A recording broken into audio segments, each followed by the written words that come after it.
પ્રણામ, હું નમ્રતા શાહ ચિરાગ ગુપ્તાની સાથે આજે આપણે માણી રહ્યા છે ગોપાલનગર જૈન સંઘની પ્રતિષ્ઠા મહોત્સવનો એક નાનકડી ઝલક. તો આજે આપણે મળશું અંજુરફાટા ગ્રુપથી, જે ગોપાલનગર છોડીને અંજુરફાટા ગયું છે.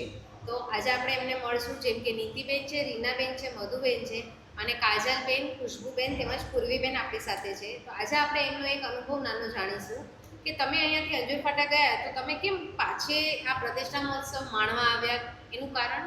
કેમ કે નેમિનાથ દાદાની શ્રદ્ધા અમારી એટલી શ્રદ્ધા છે, એના માટે થઈ અને આટલા વર્ષ પછીનું જે નેમિનાથ દાદાનું મંદિર બંધાયું તો એની પ્રતિષ્ઠામાં તો આવવું જ પડે, એટલા માટે અમે લોકો આવ્યા છે. ખૂબ ખૂબ સરસ.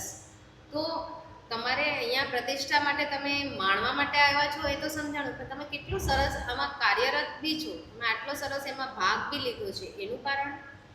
એનું કારણ એ કે અમને ગોપાલનગર વાળા જે ગ્રુપ છે એ અંજુરફાટાવાળા અમે લોકો આવીએ છીએ, તો એટલા ભાવ અને ઉમળકાથી અમને સાથ સહકાર આપે છે અને એનો હું દિલથી આભાર માનીશ. તમારે બીજું કંઈ કહેવાનું હોય અહીંયાના ટ્રસ્ટીગણ, રહેવાસીઓ? Thank you trustee, thank you રહેવાસીઓ કે અમને આટલું લાભ મતલબ અહીંયા વધુ મહોત્સવ માટે બોલાય.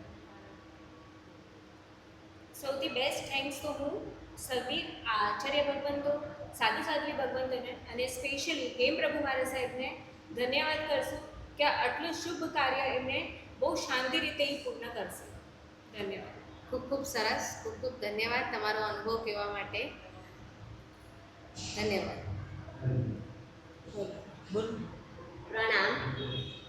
ગોપાલનગર છોડીને ગયા, પણ એક દિવસ એવો નહીં હોય કે મેં ગોપાલનગરને યાદ ન કર્યું હોય. ગોપાલનગર તમારું એક માવતર છે અને આ દેરાસરનું આજે સ્વપ્ન હતું, કેટલા વર્ષો થયા, એ સ્વપ્ન આજે સાકાર થઈ રહ્યું છે. અને ગોપાલનગરના ટ્રસ્ટીગણને જે ઉદારતા તથા આચાર્ય ભગવંત આટલો લાંબો વિહાર કરીને પધાર્યા અને ખાસ એમની નિશ્રા મળી, એનો અમને ખૂબ ખૂબ આનંદ છે. અને બેનની સ્પીચને સાથ આપીને 2 વર્ષ ગોપાલનગર માટે બોલીશ. साथ मिला सहकार मिला, मिला गोपालनगर का प्यार, 7 दिवस की मंजिल काटी, आप सबका अंतर से आभार. ખૂબ ખૂબ ધન્યવાદ છે. ખૂબ ખૂબ તમારો આભાર આટલો સરસ અનુભવ કર્યો એની માટે.